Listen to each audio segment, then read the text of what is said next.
Hello friends, आप सभी का बहुत बहुत स्वागत है online study with DK channel में। मैं नीलम आपके सामने रीट एग्ज़ाम के लिए लेवल फर्स्ट लेवल सेकंड के लिए क्वेश्चन सीरीज़ लेकर के आई हूँ। आशा करती हूँ कि आपको सभी क्वेश्चंस पहले वाले भी बहुत अच्छे से सीखे होंगे आपने, और आगे भी मैं बहुत अच्छे अच्छे क्वेश्चंस लेकर आने वाली हूँ। अच्छा, क्वेश्चंस आप कभी भी अगर एग्ज़ाम में करते हैं तो आपको सबसे इम्पोर्टेंट है कि क्वेश्चन को बहुत अच्छे से रीड करते चलिएगा और जितना हो सके उन्हें कोशिश करिएगा कि आप समझ के वहीं कम से कम समय में हल करने की कोशिश करें।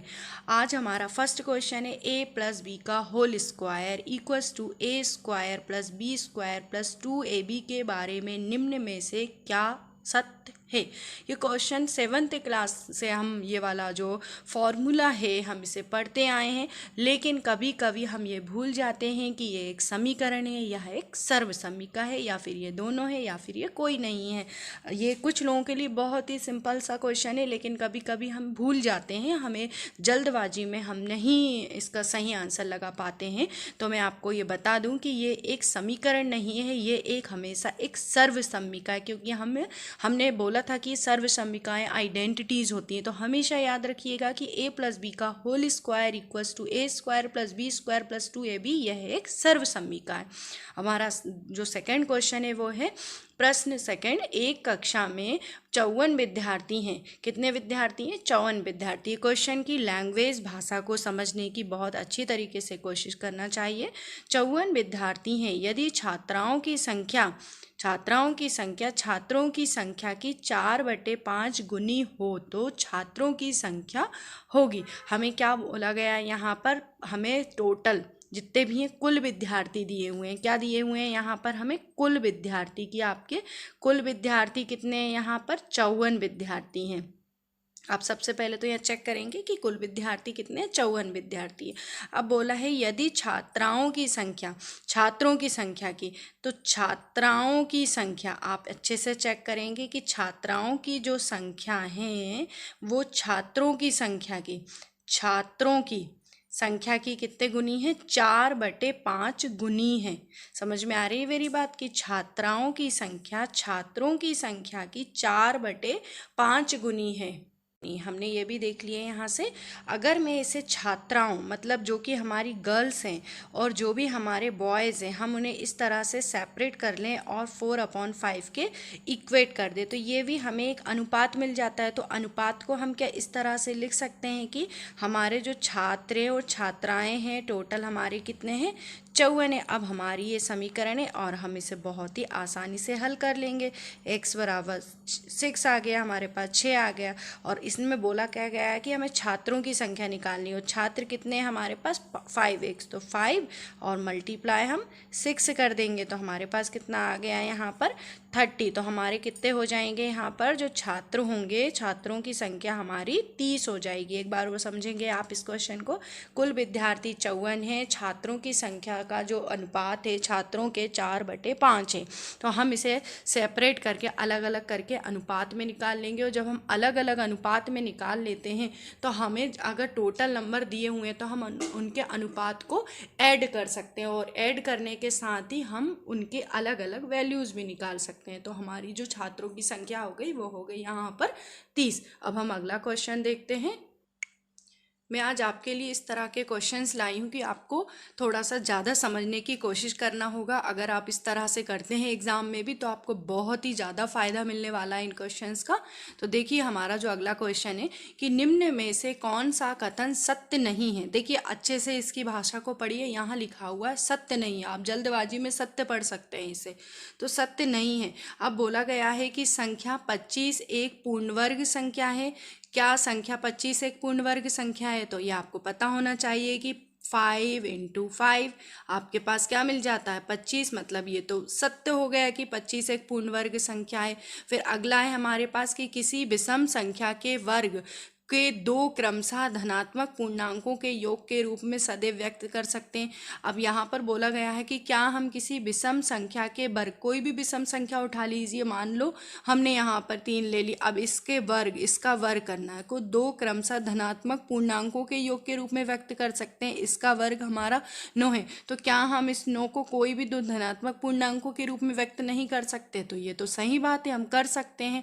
एक और ऑप्शन है हमारा, संख्या 38 एक पूर्ण वर्ग संख्या नहीं है, तो ये बात भी सही है, 38 एक पूर्ण वर्ग संख्या नहीं है। इसका किसी का भी हम अगर वर्ग करते हैं तो हमें 38 नहीं मिलता है, हम 36 मिलता है 6 × 6, लेकिन 38 नहीं मिलता है।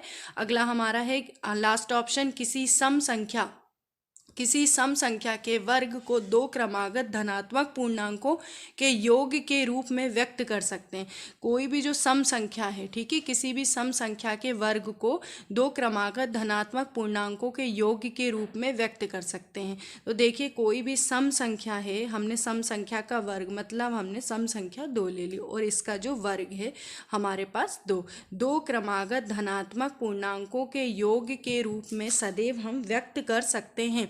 तो हम यहाँ पर दो कोई भी क्रमागत धनात्मक पूर्णांक, क्या मैं इसको, तो हमारा जो थर्ड वाला होगा इसका आंसर हो जाएगा कि किसी भी सम संख्या के वर्ग को दो क्रमागत धनात्मक पूर्णांक के योग के रूप में सदैव व्यक्त नहीं कर सकते। हम कभी कर सकते हैं लेकिन सदैव व्यक्त नहीं कर सकते।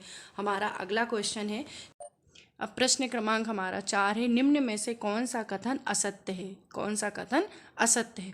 तो छूट बराबर अंकित मूल्य माइनस विक्रय मूल्य, क्या छूट बराबर अंकित मूल्य माइनस विक्रय मूल्य का फॉर्मूला होता है? क्या छूट बराबर विक्रय मूल्य माइनस क्रय मूल्य होता है? लाभ बराबर विक्रय मूल्य माइनस क्रय मूल्य है? हानि बराबर क्रय मूल्य माइनस विक्रय मूल्य। तो आपको इसमें से ये देखना है कि इनमें से कौन सा जो कथन है वो असत्य है। तो देखिए, हमारा लाभ का फॉर्मूला यही होता है, सूत्र यही होता है, विक्रय मूल्य माइनस क्रय मूल्य, हानि का भी क्रय मूल्य माइनस विक्रय मूल्य। अगर हम छूट की बात करें तो अंकित मूल्य माइनस विक्रय मूल्य। हमने इनमें से ये देख लिया कि सही वाले कथन कौन से हैं। तो यहाँ पर जो असत्य कथन होगा वो हमारा बी वाला कि छूट बराबर हमारा विक्रय मूल्य माइनस क्रय मूल्य होगा। कभी भी इस टाइप के क्वेश्चंस आते हैं तो सबसे पहले आप असत्य कथन छांटने की अपेक्षा ये देखें कि इनमें से सत्य कथन क्या क्या है और सत्य को हटा दे तो आपको असत्य की इसमें पहचान हो ही जाएगी। तो इस तरह के क्वेश्चन थोड़े से आप अच्छे से रीड करके केयरफुली करिएगा। पास ये चिन्ह दिया हुआ है, इस तरह का चिन्ह जो हम बहुत पहले से, जब भी हमने बारंबारता स्टार्ट किया था, जिस क्लास से हमने शुरुआत की थी उसी क्लास से हम पढ़ते आए हैं कि इस चिन्ह को हम क्या कहते हैं। तो हमेशा याद रखिएगा, ये हमारा टेली चिन्ह या मिलान चिन्ह कहलाता है, इसे हम टेली चिन्ह या मिलान चिन्ह कहते हैं। अगला क्वेश्चन है हमारा आयत पर आयत चित्र प्रदर्शित करता है। देखिए, मैंने सभी तरह के क्वेश्चंस लिए, अगर आपको लगता है कि कोई टॉपिक मेरा छूट रहा है तो आप मुझे वो भी बता सकते हैं, मैं उस टॉपिक पर भी ज़्यादा से ज़्यादा क्वेश्चंस लेकर के आऊँगी। आयत चित्र प्रदर्शित करता है, ये जो क्वेश्चन है बहुत ही सिंपल आपको देखने में लग रहा होगा, लेकिन आप यहाँ पर देखिए इसकी परिभाषा से ही इसका आंसर है।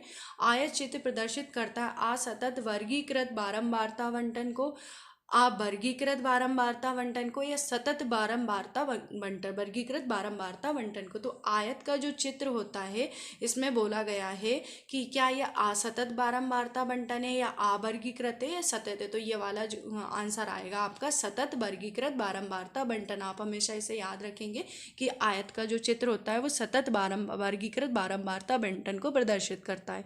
अब आपका अगला क्वेश्चन देखते हैं। अगर आपको मेरे सभी क्वेश्चन समझ में आ रहे हैं तो प्लीज़ कमेंट बॉक्स में आप आपके व्यूज़ दीजिएगा और क्वेरीज पूछ सकते हैं, और प्लीज़ लाइक सब्सक्राइब और कमेंट करते रहिएगा। अब हम हमारा अगला क्वेश्चन देखते हैं।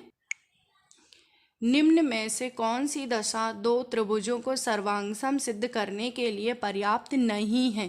कोई भी दो त्रिभुज को सर्वांगसम सिद्ध करने के लिए कौन सी दशाएं पर्याप्त नहीं हैं, आपको बताना है इस क्वेश्चन में। तो यहाँ पर देखिए, आपका क्वेश्चन में बोला गया है कि दोनों त्रिभुज की जो ऑप्शन है, दोनों त्रिभुज की तीनों भुजाएं आपस में बराबर। सबसे पहले तो आप क्वेश्चन को अच्छे से रीड करिएगा, यहाँ बोला है नहीं है, तो दोनों त्रिभुजों की तीनों भुजाएं आपस आपस में समान हो, दो भुजाएं और उनके बीच का कोण बराबर हो, दो कोण और उनके बीच की भुजा बराबर हो, अगला है तीनों कोण बराबर हो। तो देखिए यहाँ पर अगर क्वेश्चन में ये बोला गया है कि कौन सी दशा दो त्रिभुजों को सर्वांगसम सिद्ध करने के लिए पर्याप्त नहीं है। आपने सर्वांगसम की जो प्रॉपर्टी है वो सारी प्रॉपर्टीज आपने अगर रीड कर रखी हैं तो देखिए दोनों त्रिभुजों की तीनों जो भुजाएं हैं, दोनों त्रिभुजों की तीनों भुजाएं वो आपस में समान हो, दो भुजाएं और उनके बीच का कोण बराबर हो, दो कोण और उनके बीच की कोण की भुजा बराबर हो, लेकिन तीनों कोण बराबर हो, इस कंडीशन को लेकर के कहीं भी कोई बात नहीं की गई है। तो आपका जो डी ऑप्शन होगा वो यहाँ पर नहीं होगा सर्वांगसम सिद्ध करने के लिए। तो आपका डी ऑप्शन तीनों कोण बराबर हो। अब हमारा अगला क्वेश्चन है कि आर त्रिज्या तथा एच ऊंचाई के बेलन का पृष्ठीय क्षेत्रफल तथा आयतन क्रमशः है। आर त्रिज्या है, एच ऊंचाई है, का बेलन है जिसका हमारा पृष्ठीय क्षेत्रफल और आयतन दोनों का हमें सूत्र बताना है। तो पृष्ठीय क्षेत्रफल और आयतन के लिए हमारे जो फॉर्मूले होंगे वो देखिए pi r square h 2 pi r r plus h. सबसे पहले हमें पृष्ठीय क्षेत्रफल बताना है, फिर आयतन बताना है। अगर ये वाला ऑप्शन देखें तो पहले यह आयतन है फिर पृष्ठीय क्षेत्रफल है। तो इस वाले ऑप्शन बी वाले ऑप्शन में यहाँ देखिए सबसे पहले हमें पृष्ठीय क्षेत्रफल दिया है, फिर हमारे पास आयतन दिया है। तो इस तरह आपको थोड़ा सा ये भी ध्यान रखना है कि सबसे पहले क्या पूछा गया है तो हमें उसका ही जवाब देना है। इसके बाद में जो पूछा गया है हमारा वो सीक्वेंस सही होना चाहिए। तो हमारा इसका जो राइट आंसर हो गया 2 pi r r plus H और आयतन पाई आर स्क्वायर एच। अगला प्रश्न है हमारे पास कि 4 की पावर 97 है माइनस 4 की पावर 96 है plus 4 raise to the power 95 bracket बराबर के into 4 raise to the power 95 अगर होता है तो के का मान क्या होगा।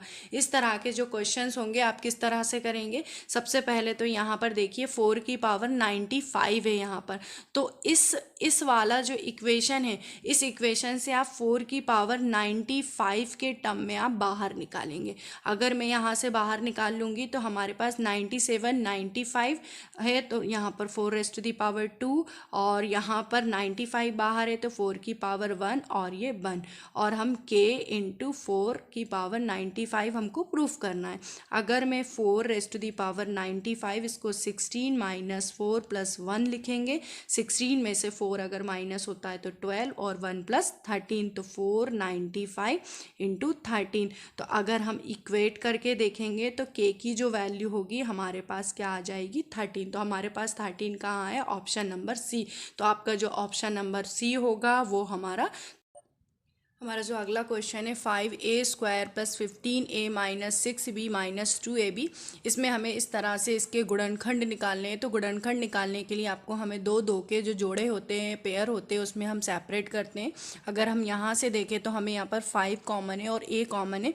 तो अगर मैं यहाँ से 5a कॉमन लेती हूँ तो यहाँ पर a प्लस 5 3 ज़ा 15 यहाँ से माइनस यहाँ पर v दोनों में कॉमन है b ले लेते हैं और 2 से हम दोनों में डिवीज़न लगा सकते हैं। तो हमने 2b ले लिया और 3 माइनस हमने कॉमन लिया तो यहाँ पर प्लस और हमारे पास a।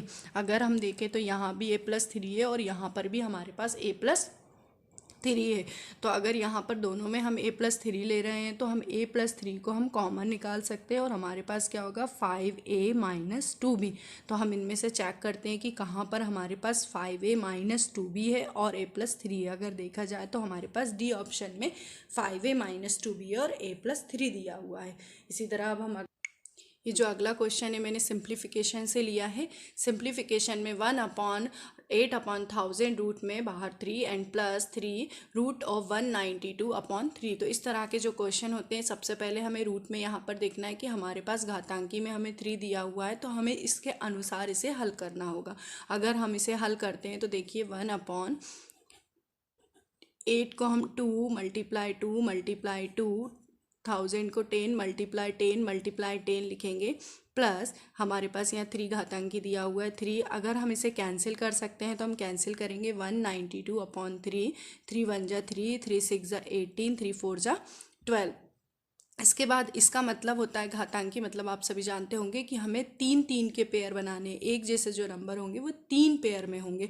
तो हमारे ये जो रूट से बाहर हमारे पास 2/10 1/रूट से हम बाहर क्या निकालेंगे 1/2/10 और यहाँ पर हमारे पास 64 4 × 4 × 4 × 4 इस तरह से हम 64 को यहाँ पर बाहर लेंगे तो हमारे पास क्या होगा 10/2 + 4। ये हमारा जो 1 के अपॉन में था हम इसे डिनोमिनेटर और अंश और हर को आपस में बदल देंगे। 2 5 × 10 तो 5 + 4 हमारे पास क्या होगा 9। तो हमारा ऑप्शन नंबर जो ए होगा वो राइट आंसर होगा। अगला क्वेश्चन है हमारा P और Q की आय का अनुपात 3:4 है। P और Q की जो आय का अनुपात है वो 3:4 है तथा इनके व्यय का अनुपात 2:3 है। इसमें P और Q जो है इनकी आय और व्यय का जो अनुपात दिया है हम इस अनुपात को अलग अलग तरीके से लिख देंगे। ये हमारा आय का अनुपात हो गया और ये हमारे व्यय का अनुपात हो गया। और यदि इनमें से प्रत्येक रुपये 6000 की बचत करता और इनकी दोनों की जो सेविंग है P की भी सेविंग और Q की भी जो सेविंग है वो है 6000 रुपये। तो इस तरह के क्वेश्चन करने के लिए हम देखेंगे यहाँ से हम समीकरण बना के इक्वेशंस बनाकर भी हल कर सकते हैं। तो देखिए व्यय है वो है हमारे पास अनुपात में लिया है हमने, देखिए यहाँ पर 2:3 तो P का हमारे पास व्यय क्या है 2। तो हमने यहाँ पर आय को x और व्यय जो है हमारा होगा हम वो बाय लेंगे। तो हम इस तरह से और सेविंग हमारी है यहाँ पर 6000। इसी तरह से हमने 4x और ये हमारी 3y और Q के लिए ये P के लिए था ये Q के लिए और इसे हमने 6000 इसकी भी सेविंग लिया। इन दोनों को हम एलिमिनेट करके या जिस तरीके से भी आप मेथड यूज़ करके हम डायरेक्ट कर सकते हैं कि एलिमिनेशन से। तो हमारे पास जो x की वैल्यू आई वो 6000। तो हमें निकालना है यहाँ पर P की आय मतलब 3x। तो P की आय हमारी 3x है तो हम यहाँ पर P की आय हमारी 3x है तो हम 3 से 6000 में गुणा कर देंगे। तो 3 छंग हमारा कितना हो जाएगा 18।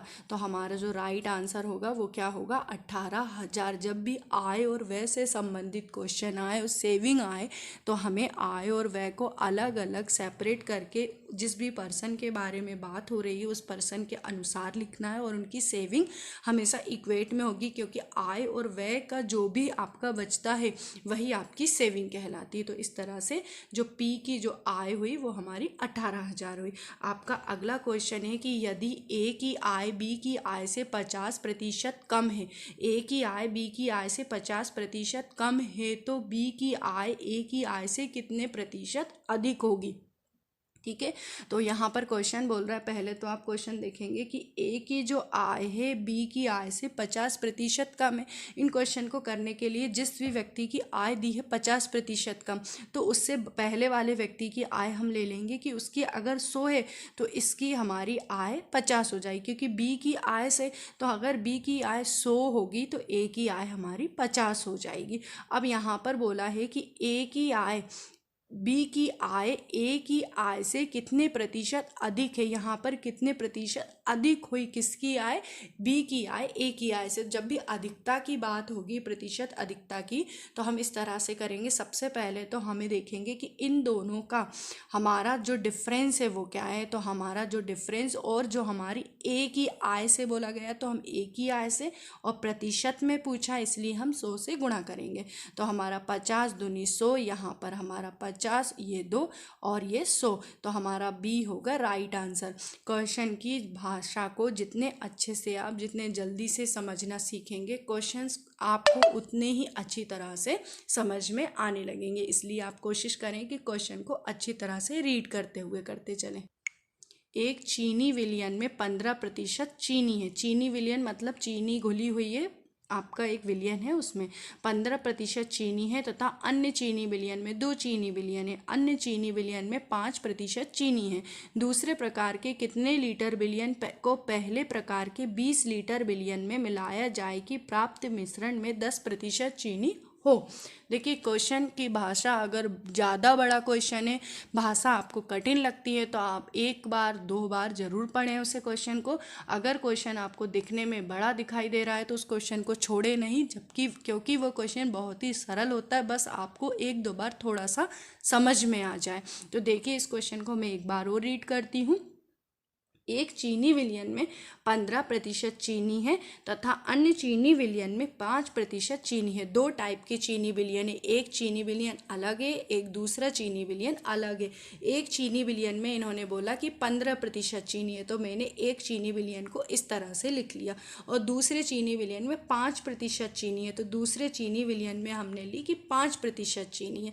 फिर आगे बोला गया कि दूसरे प्रकार के कितने लीटर विलयन को पहले प्रकार के 20 लीटर विलयन में मिलाया जाए। मतलब दो प्रकार के विलयन में एक प्रकार का 20 लीटर का विलयन अलग है और मिलाया जाए कि प्राप्त मिश्रण में 10% चीनी हो। इस टाइप के क्वेश्चन करने के लिए सबसे पहले तो आप फॉर्मेट कुछ इस तरह से बना लें और फिर हम 15 माइनस 10 यहाँ पर इस तरह से करेंगे। 15 माइनस 10 ये 5 हो जाएगा। ये 10 माइनस 5 हम यहाँ लिखते हैं तो हमारे पास 10 माइनस 5 हमारे पास 5। यहाँ से हमें दोनों प्रकार के चीनी विलयनों का अनुपात मिल गया है 5:5 मतलब 1:1। और क्वेश्चन में बोला गया है कि एक विलयन का अनुपात 20 लीटर है और कितने विलयन मिलाए जाए कि प्राप्त मिश्रण में 10 प्रकार का चीनी हो। तो अगर ये 1:1 है और एक विलयन का अनुपात 20 है तो दूसरे विलयन का अनुपात भी हमारा क्या होगा 20। तो हमारा जो राइट आंसर होगा वो क्या होगा डी। देखिए क्वेश्चन की लैंग्वेज थोड़ी टफ थी, क्वेश्चन थोड़ा बड़ा था, लेकिन हमारा रेखीय युग मतलब 180 अंश का कोण एक रेखा पर बनना। तो क्या यहाँ पर जो दो एंगलों की वैल्यू दी हुई है, मान दिया हुआ है, हम इन दोनों को जोड़ के बराबर 180 अंश लिख सकते हैं? अगर हाँ तो हमारी जो वैल्यू होगी y की, y बराबर 180/4 मतलब 4 चौको 16 और आपके 2 बचेंगे, 4 पंजे 20 मतलब आपका जो डी ऑप्शन होगा वो हमारा सही होगा। 45 डिग्री का एंगल बनेगा। अब हम और क्वेश्चन देखिए इस बार मैंने ज्योमेट्री से भी कुछ क्वेश्चंस ऐड करें। इसी तरह हर वीडियो में हर तरह के क्वेश्चंस लाऊंगी, तो आप बिल्कुल बेफिक्र रहिएगा, आपको डिफरेंट टाइप के क्वेश्चन सीखने को मिलेंगे। मैं बहुत जल्द ही नेक्स्ट जो वीडियो लेकर के आने वाली हूँ उसमें और भी डिफरेंट लेवल आपका धीरे धीरे इंक्रीज होगा। ज़रूरी नहीं कि हर क्वेश्चन कठिन हो या हर क्वेश्चन सरल हो, कोई क्वेश्चन बहुत ही सरल होता है लेकिन कोई क्वेश्चन को हमें बहुत ज़्यादा समझने की कोशिश करनी होती है। तो इसलिए पेशेंस के साथ वीडियो देखते रहिएगा और क्वेश्चंस को कोशिश करिए कि पोज करके आप क्वेश्चंस की भाषा को समझें। इसके बाद में आप खुद से अपने तरीके से हल करने की कोशिश करें। अब हम अगला क्वेश्चन देखते हैं। अगला क्वेश्चन है हमारा कि A:B समानुपात C:D हो तो संख्याएं ACD वित्त अनुपात में होती हैं। ये यहाँ पूछा गया है कि वित्त अनुपात में कब होगी, किस कंडीशन में होगी। तो ये कंडीशन आप डायरेक्ट याद रखिएगा कि यदि B बराबर आपका C हो तो इस कंडीशन में ये जो संख्याएं होती हैं वो वित्त अनुपात में होती है। कुछ क्वेश्चंस हमें डायरेक्ट भी पता होने चाहिए ताकि हम ज़्यादा वहाँ पर टाइम ना स्पेंड करें। अगला क्वेश्चन देखिएगा। अगला क्वेश्चन मैंने आंकड़ों से लिया गया है। आंकड़े दिए हुए हैं कुछ हमारे पास यहाँ पर के लिए बारंबारता बंटन है। तो हमारा जो बारंबारता बंटन होगा वो हम किस तरह से निकालेंगे इन आंकड़ों के लिए। तो देखिए सबसे पहले तो अगर आपको बारंबारता बंटन आता है तो आप रफ में फटाफट बारंबारता बंटन निकाल लीजिए, क्योंकि हर एक ऑप्शन को अगर आप यहाँ पर रीड करेंगे तो आपको टाइम लगेगा। इस कंडीशन में आपको एक ही क्वेश्चन में काफ़ी ज़्यादा टाइम देना होगा। तो देखिए मैं यहाँ से आपको बताती हूँ। 2 हमारे पास सबसे पहले सबसे छोटा नंबर चेक किया कि 2 जो है हमारे पास 3 टाइम रिपीट हो रहा है। 3 जो है हमारे पास 2 टाइम रिपीट हो रहा है। 4 यहाँ नहीं है। 5 हमारे पास 1 टाइम रिपीट हुआ। 6 हमारे पास 1 टाइम एंड 7 भी हमारे पास 1 टाइम एंड 7 के बाद 8 नहीं है। 9 भी हमारे पास 1 टाइम। अगर हम देखें कि यहाँ पर किस वाले इसमें है तो ऑप्शन नंबर इसमें हमारे पास जो ऑप्शन नंबर ए है वो हमारा पूरी तरह से मैच हो रहा है। आप देख सकते हैं 2 हमारा जो है 3 टाइम रिपीट हुआ, 3 हमारा 2 टाइम, 4 हमारा 0, 5 हमारा 1, 6 1, 7 1, 8 यहाँ पर नहीं है तो हम 0 लेंगे एंड देन 9 हमारे पास 1 टाइम। ये ऑप्शन नंबर जो ए होगा हमारा इसका राइट आंसर होगा। Option number A is a right answer. आप सभी का मैं यहाँ पर बहुत बहुत धन्यवाद करती हूँ। आप सभी इसी तरह क्वेश्चंस करते रहिएगा और आपकी जो भी क्वेरीज हो आप मुझसे कमेंट बॉक्स में पूछ सकते हैं।